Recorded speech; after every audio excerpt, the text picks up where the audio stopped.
Hi, here we are at the van. The van is poorly. It's not feeling very well at all, and I've got a slight problem. It's been causing me some headaches, a few sleepless nights to be fair.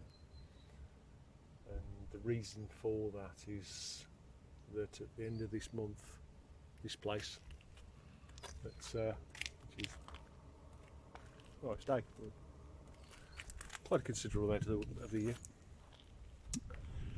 closes. So that's my home for at least 2, possibly 3 months. So you can start to appreciate the problem. Now, I only ever built it as a temporary camper, and that's the thing. And as it's a temporary camper, I'd not intended to keep it long term as a camper. I used what I'd got. It was my works van that I used for work, and that didn't alter, to be fair.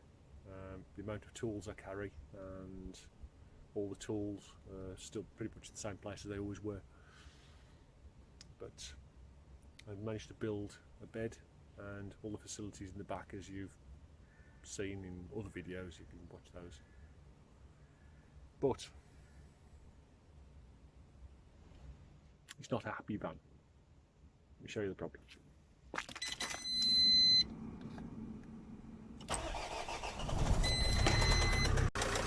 It started reasonably well actually today. Because it's cold, it won't start when it's warm. Hear that knock?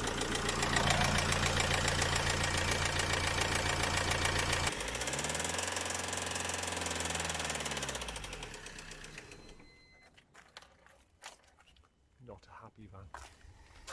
Sadly, I've had to make a few decisions, and those decisions have had to be made quite quickly, if I'm honest. So, sadly, the van's gonna go, and I bought another van.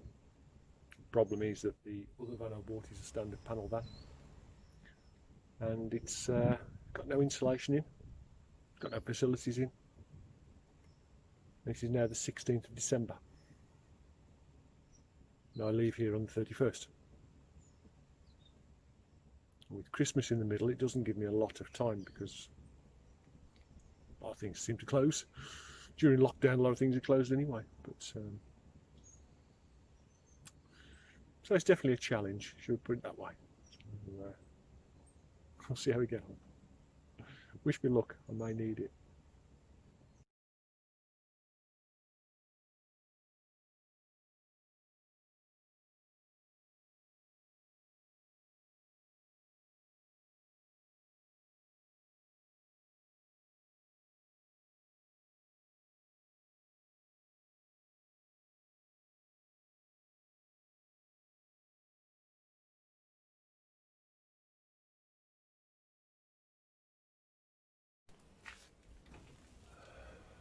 So, although it doesn't necessarily look like it, it is actually ready to roll. I left everything pretty much in place, but as you can see here, that's all. It's just still full of stuff, but that is all completely loose. It's so much easier for me to just leave that in place at the moment with the stuff as it is. Now I can take that out, put it somewhere, put it straight into the other van. This here, and this bundle of cables is all the stuff that's coming down there. The only one that's still left is this one going to the controller, which was actually being fed off the other battery. But all of this cable in here, well, except for that cable, was fed off the leisure battery, which is down there. So as you can see, all that's disconnected, and there's a bolt here, there's a bolt on the other side, and there's 2 screws underneath here. These 2 screws come out, the hole of the Welsh dresser comes forward, and this bolt here, 6mm bolt, 6mm bolt to the other side. And I've taken all the screws out the bottom, so that again will just come away. So 2 screws 2 bolts, that lot's out, that lot just needs moving out the van. Just come in, a bit froze actually. Been outside since about 9 o'clock this morning. It is now 3:15. I've just come in, just washed up to warm my fingers. And it says it's 8.4 degrees outside, according to the thermometer over there. So that's a little bit cool, but did get me thinking. I mean, it's highlighted the problem here. I'm not the only one. I mean, I remember recently I've seen Purdy and Kirsty from the Boondockers. They've had problems with their van, which they've got videos about. I mean, CJ at Project Amber, and of course the Off-Grid Nomad, both had problems with gearboxes. Seem to think CJ's took him a little bit longer to sort out than the Off-Grid Nomads did. But now there's Nick's as well, Nick Romes. I know she's had problems with the van. Who else is that? Oh, Mevy. Yeah, Mevy had engine problems. Very similar to mine by the look of it. And I know it cost him quite a lot of money. So I think I'm probably making the right decision on the Vivaro. And luckily, I'm not living in the van at the moment. I say luckily. We're only about 13 days short of that, to be honest. And the van is still drivable just if it decides it wants to start. Once you've got it started, it will generally go, but it really doesn't sound very happy. And again, it might be fixable, but who knows. So,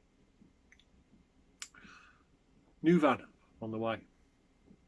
I've unsecured all the back stuff. It's all ready to rip out. All the cabling's disconnected, and that is all ready to pull out and essentially throw into the other van. And my priority now is just to get the new van insulated. My thoughts at the moment is to pop to B&Q in the new van, park up at the far end of the car park, having already loaded up with spray glue, and basically attach the insulation there and then. I haven't got the new van yet. I think it's a start of a new era, but I think the problem it highlights is the fact that if you are reliant on your van, specifically if you're living in it and it breaks, it is a bit of a problem. It certainly is a bit of a problem. And I really feel for the other people who have had the problems. I know I'm not in that situation directly right now. But I think I've only narrowly avoided it. So, if you're going to full-time van life, it is something you need to consider. I think having plan B in place, plan C and plan D as well. I know it doesn't help being in the middle of a pandemic, but oh well. We will see how we continue. But that's almost finished anyway. I've got the aerials to pull off the roof, all the metalwork's off, the solar panels off, the solar panel lifters off, and the only things to remove now are a couple of speakers, PA horns, which are underneath the bonnet, which again, not too difficult, but I don't really fancy getting dirty, so I'll wait until I am dirty and I'll do it then. And the diesel heater, which is a bit of a pain. I only fitted it how long ago? About 2 months. I've only used it, I don't know if I used it once or twice. So the diesel heater needs to come out, which is a bit of a pain in the bum. But it is what it is, we are where we are. So problem is I have to get underneath the van to release that. There's a diesel tank to pull down from underneath, and the diesel heater itself. Again, probably about half an hour. We'll have it out. Took considerably longer to fit, but half an hour should sort it. It should be out in that time. And I think that's it. Aerials, diesel heater, PA horns. The lights, I'm leaving them. So they're filling holes. Little flashing lights on the back and front. So beyond that, poor van. Bleeding thing caused me a nightmare. I think it's something you have to consider with vans. So it's not a very upbeat one. I'll make it slightly more upbeat next time. Thank you for watching. Bye bye.